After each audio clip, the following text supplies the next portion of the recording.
and the government's proposing to create a new criminal offence for so-called talking conversion therapies as part of a raft of measures to ban the coercive practice within months. Well, proposals will protect LGBT people in England and Wales, including children, to ensure individuals found guilty of conversion therapy offences cannot profit from the practice. But critics said that the plan should have gone further and outlawed all conversion therapy altogether.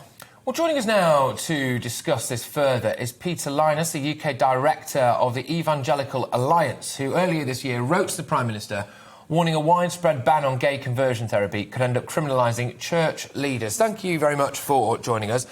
So, why are you so passionate about the idea of conversion therapy? I mean, isn't it a bit coercive? Isn't it a bit backwards? Well, look, we welcome the consultation that comes out, and it appears the government is going to honour the two commitments that were made actually in the letter from the Prime Minister that you just referenced. And the first of those is to ban coercive and abusive practices, and we absolutely support that. But the Prime Minister also said they would continue to allow and safeguard spiritual support. So the basics of that is people should be free to choose the support that they want. And we had campaigners, and in fact one of them I think was on your show earlier, who are very clear that things like prayer and pastoral care should be banned, everyday Christian practices. And what we want to ensure is that the ban doesn't do that. These are fundamental human rights. And it's absolutely right that the government is saying it's going to protect those, while at the same time banning those abusive practices, and rightly so. Why are you worried that this may impede on what church leaders do? What is it that some church leaders might do for people that might be concerned or feeling uncomfortable in their sexuality?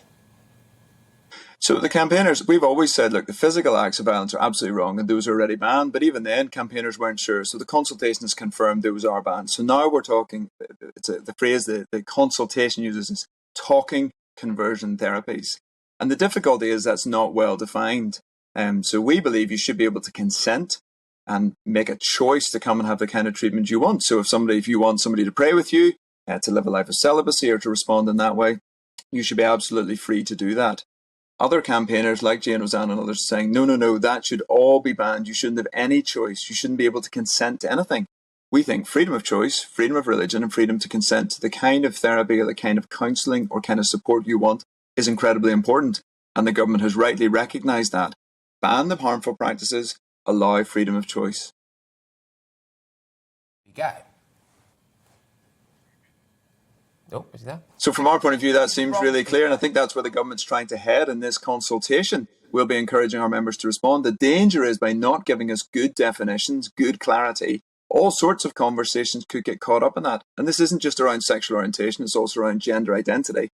And so the real concern is parents talking with their children, ministers talking in their congregation. No, I just want to know genuinely, and I'm not going to have a massive pop at you one way or the other on this. I just want to know: do you think it's wrong to be gay? No, it's not wrong to be gay, but there are people who say I'm gay and I would like to live in a certain way in response to that, and so they're saying, can I go and get support for that from a church? And we're saying, yes, you can. Is it okay for a church to teach its beliefs? Yes, we should be able to. And can people respond accordingly? And that's what we're saying. We need that freedom. Campaigners are trying to restrain and restrict that freedom, and I think that's really unhealthy in a democratic society. So when it comes, there's one issue in terms of people that might be concerned about their sexuality. You mentioned celibacy. Is this something that you see heterosexual people looking for in the church as well? If they're concerned about, promiscuity in their own lifestyle, that they might go to the church in order to get some moral guidance in relation to that as well? Are you saying that there's a range of different things that the church might actually offer for people in relation to questions of sex and relationships? Yeah, absolutely. The church does want to talk about those issues. Those are really important issues. It's not all that defines us, but the reality is we are human beings, but that part of that is that we're sexual beings, so people want to have sexual relationships. And the church has said, hey, look, marriage is a fantastic place in which to have that.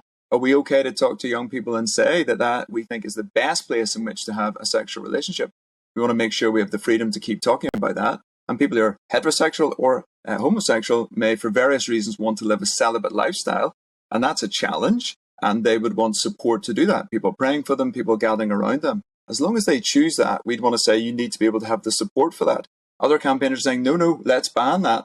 Let's not allow that. And we're saying that's unhealthy. So I think the government has struck a good balance here, But we are concerned if you don't define things well enough, all sorts of conversations, talking therapies could get caught up in this, and they need to do a tight job on the definitions. Yeah, I guess what campaigners would argue is that, for example, they are still worried about the coercive element. And you're mentioning, yes, you agree that no one should be coerced into it. But you find, young people from their parents, from different religious communities, essentially putting a lot of pressure on them, which isn't explicitly saying you must do that. But you may then, will disown you or will no longer support you unless you go down this road. And that could be incredibly traumatic and difficult and isolating for so many of those young people. And so the campaigners would say, no, ban it outright to prevent anything like that happening in the future.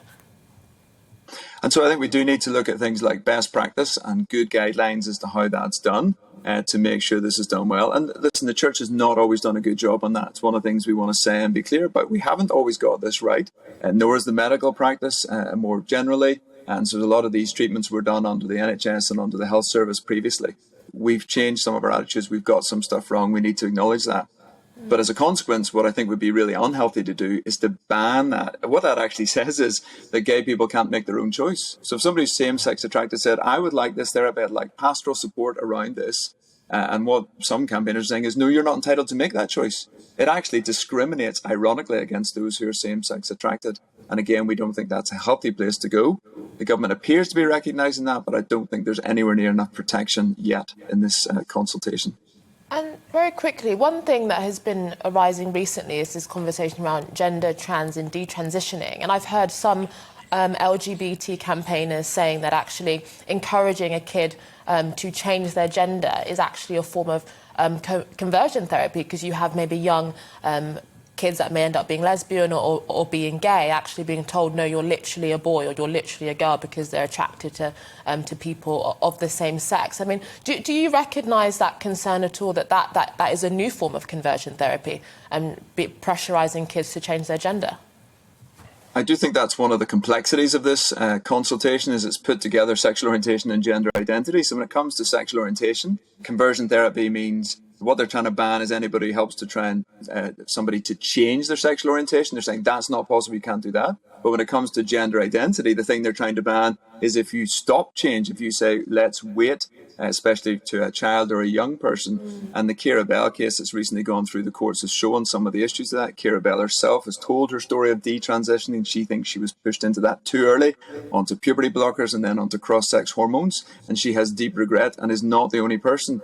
So this is an incredibly complex area where, ironically, conversion therapy there is pushing somebody through to change is considered now the good way to go, rather than saying, why don't you wait? Why don't you take the time to go through? So again, that's part of the complexity of what the government's proposing, and they've mixed two ideas at opposite purposes here. Peter, thank you very much. It was interesting stuff. Whether or not people at home agree or disagree, I think it's good to have the conversation, though, isn't it?